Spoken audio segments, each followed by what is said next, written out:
आज 1,10,000 करोड़ रुपए से ज्यादा के कर्ज में हिमाचल प्रदेश डूब गया। पिछले 3 सालों में हिमाचल की सरकार ने जितना कर्जा लिया वो दुर्भाग्यपूर्ण है। इतना ऐतिहासिक कर्जा लिया है कि कर्ज पे कर्ज लिया। और देखिए साहब, 1.5 लाख करोड़ रुपया अर्बन लोकल बॉडीज को मिला 15वें वित्त आयोग में। अब 16वें वित्त आयोग में 3.5 लाख करोड़ रुपया अर्बन लोकल बॉडीज को मिलेगा। अगर हिमाचल प्रदेश को 455 करोड़ रुपया अगर मिला था अर्बन लोकल बॉडीज में के लिए, तो अब जाके 855 करोड़ रुपया मिलेगा। पहले से ज्यादा मिलेगा अगले 5 सालों में। अब वो सीधा राज्य की सरकार के बजाय अर्बन लोकल बॉडीज को जाएगा, ताकि वो वहां पे अपनी रिफॉर्म्स भी ला सके, अर्बन लोकल बॉडीज की आय बढ़ सके, हमारे शहर हमारे नगर बेहतर विकसित हो सके। केवल राज्य की सरकार अपने सैलरी में उसका इस्तेमाल ना करे।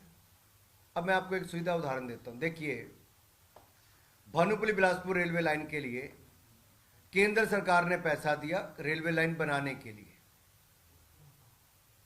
हिमाचल की सरकार को जमीन अधिग्रहण अपने पैसे से खर्च करके जमीन देनी थी, वो नहीं थी। अपना हिस्सा 25% देना था, वो नहीं दिया। उल्टा केंद्र का पैसा इस्तेमाल कर लिया जमीन अधिग्रहण के लिए। आज भी हिमाचल सरकार को 2,000 करोड़ रुपए से ज्यादा भानुपल्ली बिलासपुर रेलवे लाइन के लिए देना है। केंद्र सरकार ने तो अपना पैसा कम नहीं किया, उल्टा ज्यादा बढ़ा के उस गति उसकी ज्यादा बढ़ाई है। राष्ट्र हित में उस रेलवे लाइन को बनाया जा रहा है, लेकिन कांग्रेस राष्ट्र हित और हिमाचल का हित दोनों ही नहीं देख रही है। इसमें एक विषय जो आरटीजी पे आपको बताना इसलिए जरूरी है कि कहां कहां क्या क्या कमियां रही और जो फाइनेंस कमीशन की कैलकुलेशन है वो कैसे काम करती है। अगर हम डिस्ट्रीब्यूशन देखें केंद्र के करों का हिमाचल को कितना हुआ,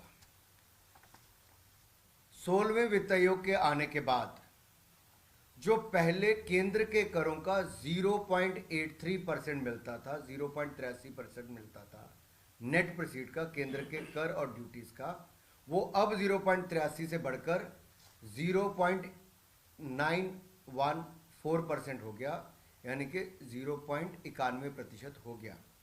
क्या उससे पैसा कम हुआ कि ज्यादा हुआ? ज्यादा हुआ। कितना ज्यादा हुआ? 2024-25 में हिमाचल प्रदेश को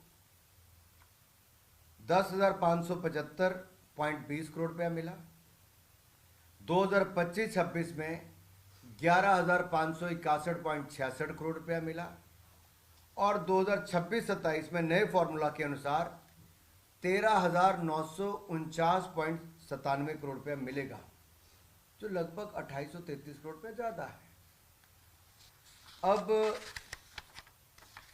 राज्य के जो पैसा आएगा 16वें वित्त आयोग का 15वें वित्त आयोग के मुकाबले, क्या हिमाचल प्रदेश को कम मिलेगा ज्यादा मिलेगा? अगर आप इस चार्ट में देखें तो ज्यादा मिलने वाले राज्यों में हिमाचल प्रदेश है। इसमें ज्यादातर कांग्रेस शासित राज्य, विपक्ष के राज्य हैं। तेलंगाना है, केरला है, कर्नाटक है, हिमाचल प्रदेश है। तो ऐसा नहीं है कि वित्त आयोग ने कोई भेदभाव किया हो। अरे वित्त आयोग तो संवैधानिक संस्था है और संवैधानिक संस्थाओं पे प्रश्न चिन्ह खड़ा करना ये कांग्रेस की एक आदत बन गई है। अपने सुधार नहीं कर रहे, लेकिन वित्त आयोग पे प्रश्न चिन्ह खड़ा करते हैं। केंद्र सरकार ने दिल खोल के पैसा दिया, उसके बावजूद उन पे प्रश्न चिन्ह खड़ा करते हैं। साथियों, सवाल ये है कि अगर ये तय था कि 15वें वित्त आयोग के बाद रेवेन्यू डेफिसिट ग्रांट खत्म हो जाएगी, तो हिमाचल ने कौन से कदम उठाए अपना आय बढ़ाने के लिए? कुछ नहीं किया, कुछ नहीं किया। मैं आपको एक उदाहरण देता हूं। हिमाचल का ऑन टैक्स रेवेन्यू क्या है, अपना रेवेन्यू क्या है, उनका कर संग्रहण क्या है? 5.6% जीएसडीपी का, राज्य सकल घरेलू उत्पाद का 5.6% है। और उत्तराखंड का क्या है? 6.1%। हिमाचल की रेवेन्यू रिसिप्ट क्या है जीएसडीपी की? 18.4%। उत्तराखंड की क्या है?